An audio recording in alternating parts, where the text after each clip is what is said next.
yeah, I couldn't even imagine doing something else when I was 21. Like, dance was it. I could eat, breathe, sleep, dance.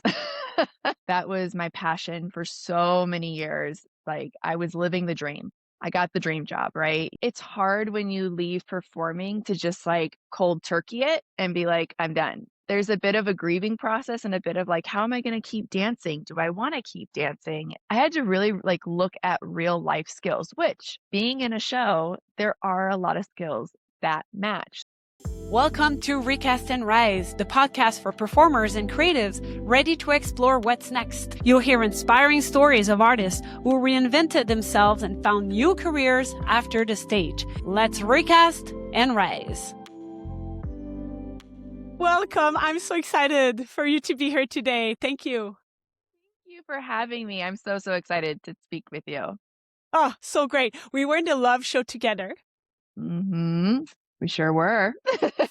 For many years, and you were my dressing room buddy. Right there. Was. And of course, I want to hear all about your career change. You are now an interior designer and a project manager. Yep. Both. One and the same, but both. You'll tell us all about this. But first, what were you doing as a performer? The floor is yours. I joined the like performance world as being strictly a dancer. So that's what I grew up doing. I was a dancer since I was 5, and I went to college for it, which was really awesome because I think I grew a lot as not just a performer, but I grew a lot as like a human. I learned how to do my laundry. I learned how to feed myself. All those things that like you're not doing when you're home, right? Like you might have a parent or someone watching over you that's like, hey, did you eat today? And now all of a sudden it's your responsibility. So went to school for dance and then joined the Beatles LOVE show in 2012. And I was a dancer, but I also then got to fly around in a harness. So I got to learn something else, which was really fun. And I loved it. Like, that was my passion for so many years. Like, I was living the dream. I got the dream job, right? Yeah. You rehearse all the time, you practice, you audition, and then you got the job. So for 14 years, I performed at Cirque. So I was partially at Beatles Love, and then I transitioned over to Michael Jackson 1 and danced there as well. So primarily a dancer, maybe got to fly around in a harness every once in a while, but dance was, I would say, my first passion for a very long time. It took center stage in my life. Everything was centered around it. Um, I couldn't imagine doing anything else. And I'm also so grateful for all the experiences I got with dance and like the people I got to meet. And being from Nebraska, I just wasn't, I mean, there's culture, but there's not as much traveling. You're not close to like other big cities. It's a hard travel to get somewhere else. So it was really awesome to meet a bunch of people, meet them, meet their cultures. And dance brought me that. So I was super grateful. And yeah, I couldn't even imagine doing something else when I was 21. Like, dance was it. I could eat, breathe, sleep, dance. Yeah. And what about now? Are you still involved? Like, do you dance? Do you teach?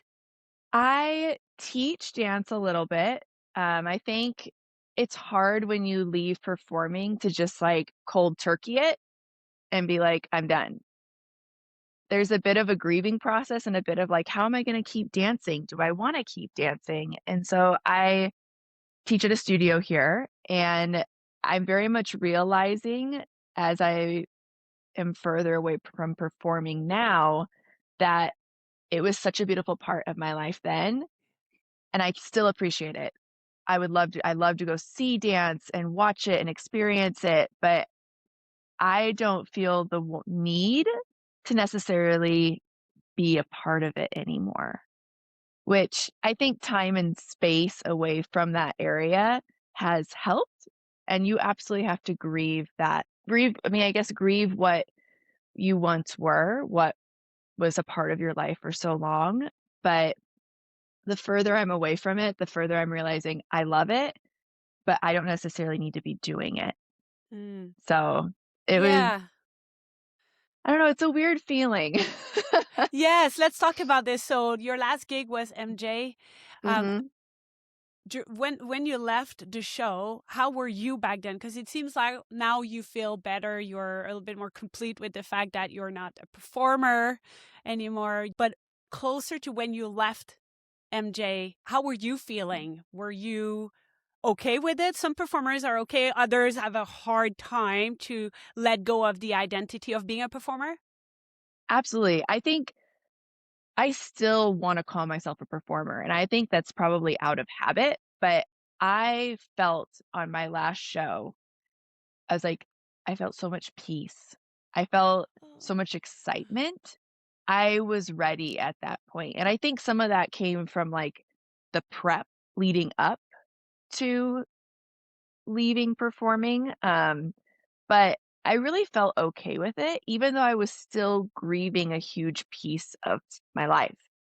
So I was ready to move on, but this was something that defined me since I was like 6, like anytime someone would say, "Oh, what sport do you do when you were growing up?" or "What activity do you do as a kid?" You would say dance. And then it was like, "Well, what's your degree?" Dance. "What's your career?" Dance. Like everything was dance up to this point. So kind of let go. And even though I was reinventing myself and changing, and I was happy with where I was, and I felt like it was time and I felt good in that decision, it's still a huge part of you that you're letting go, And I think any sort of change or letting go, it's uncomfortable and there's a bit of a sadness, but there can be a sadness with like a knowing that it's right. Yes. Yes. What did you do to prepare yourself? You said that you were okay on your last show. You felt okay, you felt ready. And Yeah. you said you were prepared. So what did you do to feel prepared? Well, I ended up going back to school. So COVID was, I will say, like the Okay. shutdown was a huge part of like getting me ready because obviously shows were shut down. We were shut down for 16 months. So we weren't doing anything. You were stuck in your house, like you were trying to dance in your living room without kicking your TV, like, you know, and I kind of been prepared. And I'll say this with my dad. Like my dad was a huge help and he supported me in dance, but he always kind of told me and had in the back of my head, what are you going to do after? It's like being a professional athlete. You can't be a professional athlete when you're 80. It's just it's not possible, right? Like your career will eventually change. And so he always kind of kept saying like, "Well, what do you think you'll do?" And so when COVID hit and he's like, "You're sitting in your house for how many hours a day? What are you going to do?" And so I was like, "Well, maybe I'll go back to school," because a lot of schools were going online. And so I was like, "It's a great time to do it. I have nothing else to do. I've like cleaned the house every single day by 9 a.m. And what do I do now for the rest, like the like 12 other hours of the day?" So I went back to school. I went online. There was this really great interior design school that I did my research, but because I already had a degree, it was more of like a tacked on, more like an associate's degree with interior design. So I didn't have to go back and do a whole nother 4 years. Everything was online, which is super helpful. And I just like stepped into going back into being a student. And that was super enlightening. It was hard because I hadn't been in school for a while. Learning again and learning like with your brain in a different way. Being a dancer, I'm very visual, hands-on. I learn best that way. This wasn't that, so it took a lot of concentration, but a little bit of schooling really helped. Mhm. Um, I think preparing myself too was also reflecting a lot on like what did I want to go to school for? What did I want my next career to be? What did I want it to look like? What did I want my life to look like besides my career? Yeah. Um, and that was hard too because with dance, it's very much an exchange of I perform, I get paid. like I get paid for the hours or the experience, but like I have to do a performance to get paid. And I wanted more control over my schedule. I wanted more of like make money while you sleep sort of situation. I could still be creative, but then I love leadership and management as well. And so I wanted to be in a role that I'd be able to flex those skills. Yeah. And I think once I reflected on that and I kind of realized like I love homes, I love design, I love HGTV. I mean, who doesn't? I was like, I think it's something I'm interested in. So I went back to school. I mean, the best thing about school is that oftentimes if you go back and you don't like it, you can switch, right? It's not like you're fully committed. There's always a way to like pivot if need be. And so I just took the leap. I went back to school. It was super helpful, super eye-opening into the world of design and what it all entails. And that really helped because I did go back to performing after COVID. So I went back to performing, but then I was kind of doing double duty. I was able to, a friend of a friend got me a job interview with the company I'm with now, and I was able to kind of do both. So I was able to work for Continental Luxury, which is the company I work for now during the day, and then I was still doing shows at night. Yeah. That was one of the hardest things was getting up and being at work at 8 or 9 a.m., but then like getting done with shows at 11. There was barely any sleep. But I wanted a seamless transition. I didn't want to stop performing and then have to figure it out afterwards. Yes, yes. And while you're performing at night, it does make sense to you have your whole day The whole to day. try things. You can go to school, and if you don't like it, you stop. You can pivot. You can take another course. And there are so many tools right now online, free courses that you can take and try to see, oh, do I like interior design? Do I like working in healthcare? Whatever it is. So you can kind of Yeah, like test different things. And you did that. absolutely. That's Yeah. great. Um, I would love for you to share your interview process because as performers, we're really good with our bodies. Um, and now having to sell yourself, in your case, in the corporate world, Uh-huh. having to use different language, which for you in your field, interior design, yes, you were going to school, but it's a complete, you didn't do your 10,000 hours in interior design, right? No, So when you do your no. interview, you're like, I'm kind of a beginner, but I got this. Believe in me, I can deliver, that kind of thing. So can you talk about that process, the whole interview process, creating your resume and all that side of finding a new job? Oh yeah. Um, oh gosh, it was so nerve-wracking. I think after like performing for so many years, like if you go to a dance audition, like you don't get as nervous. And I hadn't been that nervous for an interview or like, an audition or anything in years. So Yeah. as a dancer, I'm so good at like moving with my body, like you said, but then having to just speak, like it was a completely different feeling. And I was so nervous. I was like nervous sweats the whole way. A resume is also very different. I had to do a lot of search online, like the difference between Yeah. what a dance resume looks like and an interior design resume. Your skills too are very different. Like I'm not going to be putting, hey, I can swim or I can like do jazz, but I'm at a ballet audition. Like your skills change too. Yeah. So building a resume, I did a lot of looking online. I searched, I used ChatGPT to help me figure out Mhm. how to word things because you word things differently.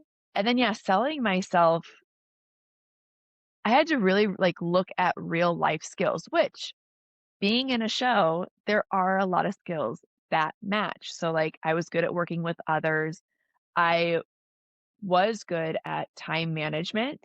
Um, I was good me personally, I'm good at organization. Like I love to be organized. And so that was something that was super easy for me. When it came to knowing a lot about design, I was like, I know what learned in school. And the funny thing is that the woman that interviewed me, who's the owner of the company, she was like, well, the best part about a lot of stuff when you go to work is you don't know what you don't know. So you can sit there and be like, I know this, this, and this, but you don't realize what you don't know. And the first year I worked for her, I was strictly like a junior designer for her, an assistant, and I worked on her projects and just followed her, and I learned so much, and I made a ton of mistakes. I messed up a lot of stuff, but I always feel like when you make a mistake and you have someone that can be like, "Hey, so this was wrong. Let's correct it." You'll never make that mistake again. And so the mistakes are really what's gonna, like, help you. And so in the interview process too, I know I fumbled my words, I know I used the wrong names for things, but it's like auditioning as a performer. You just have to keep doing it. Yeah. You just have to keep interviewing over and over and over and over again, and the more you do it, the better you're gonna get. And I think as someone now where I actually interviewed interns this year for this company, so I was on the other side of, like, interviewing people. We know, I know, I was like, "We know how it feels, we know it's nerve-wracking, we know." So just, like, know in your head that even though they're interviewing you, like, they know it's stressful, and that can kind Yes. of help you, like, relax knowing that we're all in this together. Yes. And if I may also, you being the interviewer, let's be honest, you know within the first minute if this person will be a good fit. All right, maybe the first Absolutely. 5 minutes, but Yeah. it doesn't take the whole interview to know No. if that person will be a good fit for the company or for the role.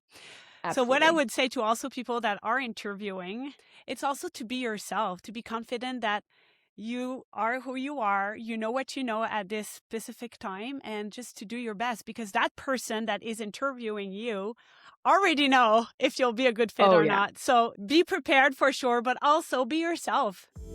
If you are a performer wondering what's next, let's connect. You can send me a message or visit my website where you can find more tips and tricks to navigate your career change.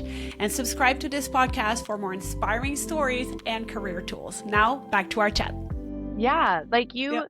some of it I feel like too is, like, will you fit into the company culture? Like, is what we're offering a good fit for you too? It may or may not be. If you're looking, we're since we are design construction, we are designing some, but we also work with outside interior designers. And so if you really want to be just design, we're probably not the right fit for you, and that's okay. And that was something that I was even told. I was told that by Melissa who interviewed me, and she was like, "This is construction. Yes, we design. Yes, it's part of it. But, let's do 1 year and see if you like it, and if you wanna just do design, great. You've learned a lot, moving on." So, I don't think there's this I think we put a lot of pressure on interviews, but like you said, we kind of know what we're looking for, and you know what you want, so we might not actually be what you want. Mhm. So just go in, be yourself, and know that your skills that you had from being a performer, quite a few of them will actually end up transferring. Yes. So whether it's being like showing up to work on time, who knew that was a skill that is so sought after? But getting people to just show up on time, um, management of your time, being able to talk to someone, receive feedback. I feel like performers receive feedback all the time. Well, Mhm. I wanna be able to give you feedback and not feel like you're gonna be upset with it. So there's a lot of skills that transfer, and I think just knowing that also helps. Yeah, exactly. You don't know what you don't know, what Michelle told you. Exactly. Same thing, you don't know how valuable you are as a performer in the real world. Actually, I went to a coffee shop that you and your team built and designed, and it's beautiful. It is so Thank stunning. you. Yeah, it's wonderful. Oh, good. So, can you describe the difference between interior design and being a project management and like a builder in the sense where Mhm. if someone is interested in being an interior design, it's one thing, but now you're also working for a builder. So, can you kind of talk about the difference between both? Of course. I will say design is like the really creative part, right? So when you're being an interior designer, you're meeting with clients, you're discussing what they want, the vision, right? What do they want it to look like? What they want it to feel like, textures, materials, spatial planning, how you walk through the space. So you'll meet with them, you'll select materials, you might do drawings or renderings of the space so you can see what it would look like, helping your client envision what will be the end result. That is really what interior design is you are truly designing the space. Mhm. Where Melissa, who's my boss, she was an interior designer. At that point, you have to pass that whole project. So your whole design package, you then pass it over to a general contractor or a builder, and they take all the materials you selected, your design, everything, and they're going to implement it. They're going to essentially make it happen, bring it to life. Well, she kept finding that every general contractor she worked with either didn't want to do super custom items or didn't have the vision she had. And so she got told no a lot. And so she was like, well, okay, then I'm going to become a GC and I'm going to do it. And so she did. She went and got her general contracting license and opened this new business. And now, being a project manager for her, I get to design and be that designer, but then I don't pass the project off to anyone. I keep it. And now I implement it and make it. So that means the framing, the demo, the rough-ins for electrical or plumbing, the drywall, the scheduling. I do all the scheduling. I order all the materials. You see it from start to finish. Wow. And I love that because I don't want to just give my design over to someone and then they get kind of they get the award, they get the recognition that they built it. It's like, but I designed it. And I also think we're able to keep a closer eye on the project. So if something starts to veer off away from the actual design, we see it right away. So it's a more seamless way of doing it. And our client gets everything with us. So they don't have to go get a designer and pay for that and then go get a project manager. It's like, I'm with Yep. you from start to finish. And it seems like obviously the customer benefits from it, but also you and Michelle and the whole business, because Absolutely. she really gets to implement her vision. Yeah. So Oh yeah, yeah. that's great. You don't have to worry about someone else just running off with it. I like it too because it kind of marries my personalities of creative and then super organized. Um, so I get to do both. Like I get to be super organized but then creative over here. So it was like a really perfect marriage of my personalities and what I love. And I think a beautiful thing about it is that I used to be entertaining people on stage and now I'm even more involved in their lives. I'm creating a space that they're gonna live their life in, and I love that part of, Mm. what we And do. and knowing who you are, this is such a perfect fit for you. Yeah, Well, I'm so excited for you. It seems like such a perfect transition from the stage. This is it so great. was. What challenges you the most as a PM and interior designer? Oh, I think it's working with others where, I can't just fix something really quick. So, I think as a performer, you get a correction and then you're like, "It's all on you. You fix it." Right? You figure it out. So good. It is so true. It's so true. And now you have to wait for a lot of approval, and this person says yes, and then you get the permit and, the Oh, delays and yes, all that. and then you're like, "Okay, so do you understand what we wanna do here with, this install?" And the installer says, "Yes," and then you leave and you come back and it's not what you discussed, and you're like, "Well, now I can't just go in there and start fixing it." Whereas a performer, if I got a correction, I would be like they'd be like, "Oh, point your toe." I'd be like, "Got you. Point my toe." Right? I would do it. And I'd be like, "Great, I fixed it. I made it happen." So it's that relying on other people and knowing that then the client also wants it fixed really fast. And so sometimes you're getting a little pushback from the client because they want it done, but you're trying to manage somewhat like your team.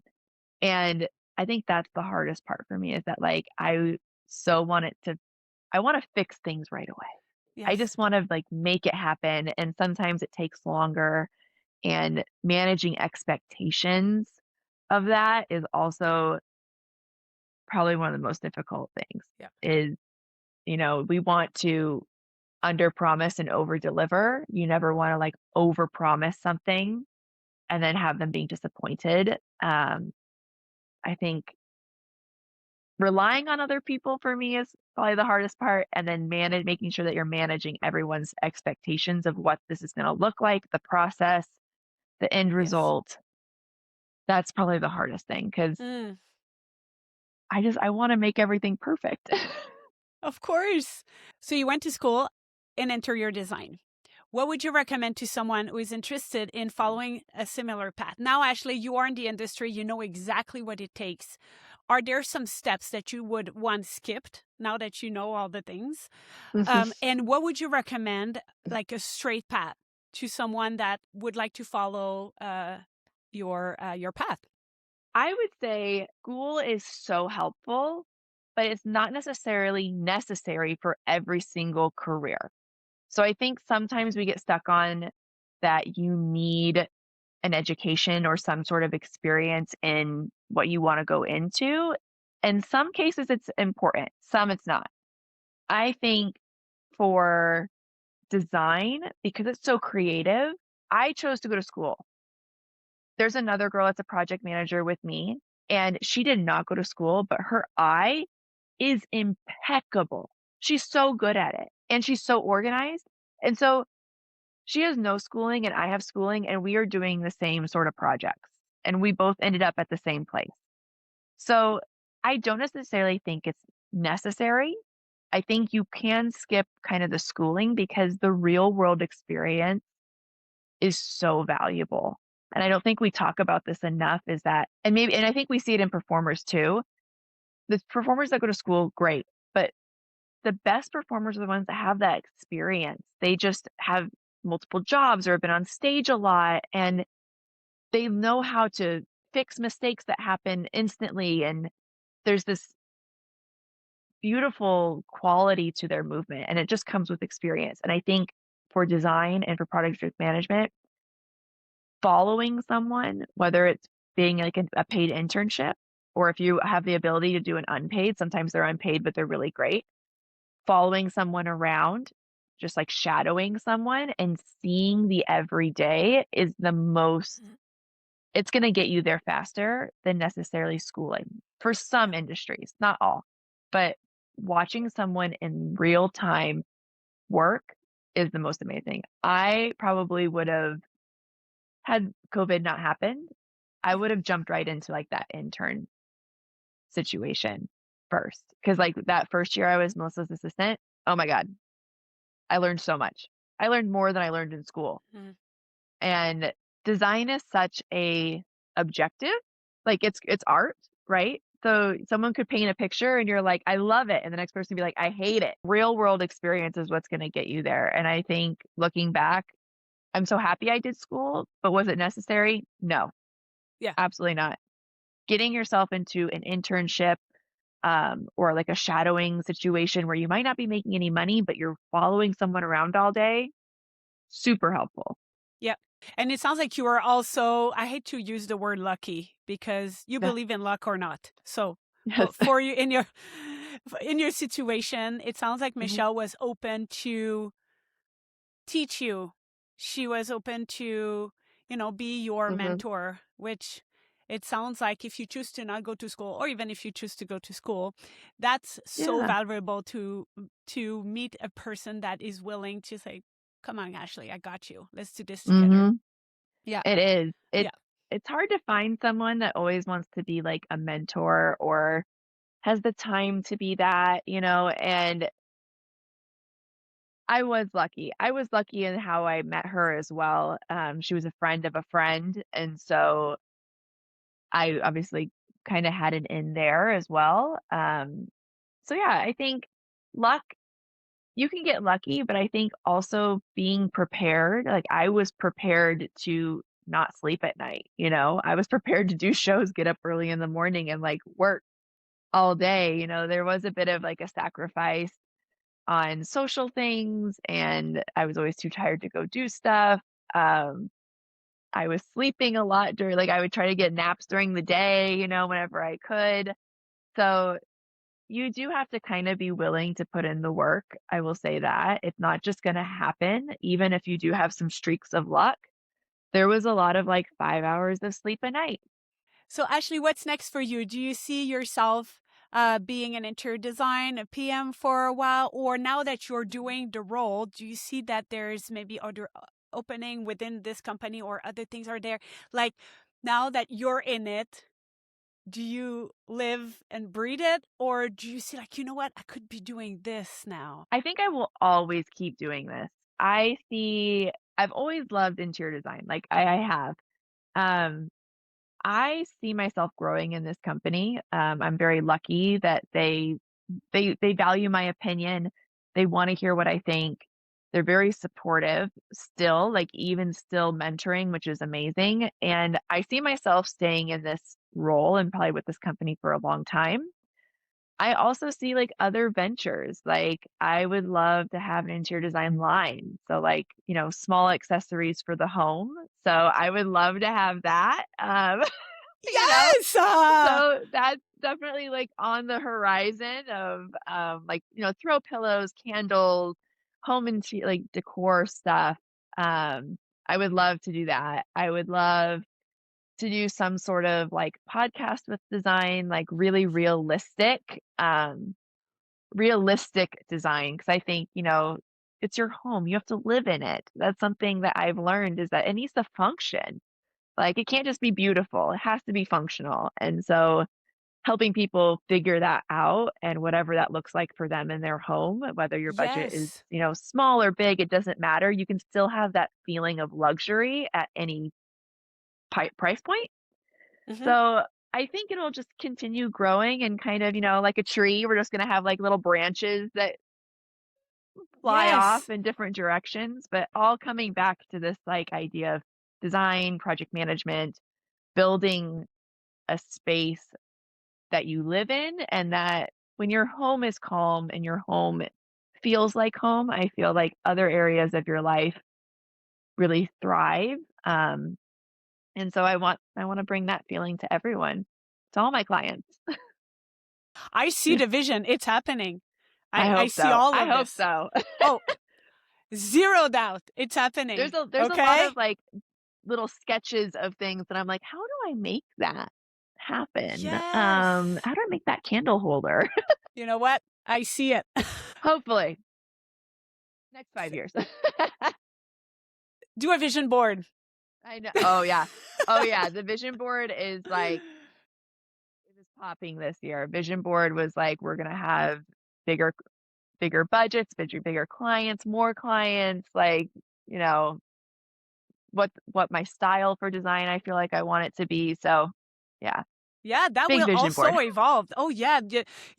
What you love today, 5 years from now, when you have your line, your your TV show, Oh yeah. Maybe. maybe it will be different. You'll be different. Yeah, Your taste will be different. Yep. absolutely. I think Yeah. it's beautiful for performers. Like, you know, I feel that performing is very much, especially live performance, it can feel like a young person's sort of career. And I think you can absolutely keep performing through life. Like you can. The Yep. rules will change. What you do, how you perform will change. But I think another thing for dancers, and I want I want performers to not feel guilty that if your priorities change and you decide to leave performance, it's not because you weren't good enough. It's not because you couldn't get the job. It's not because you like lost the passion. It's just your priorities might have changed and now this does not serve the type of life you want to now lead. And even though you'll grieve leaving, don't feel guilt for leaving performing. That's So a beautiful way to end our chat. Thank you. Thank you Of course. for everything, for your wisdom. I'm so happy to see that you are happy and you found another passion after dance. Thank you for today. Of course. Thank you for having me. Thank you. Thank you for listening to Recast and Rise. If today's story made a difference, share it with a fellow artist.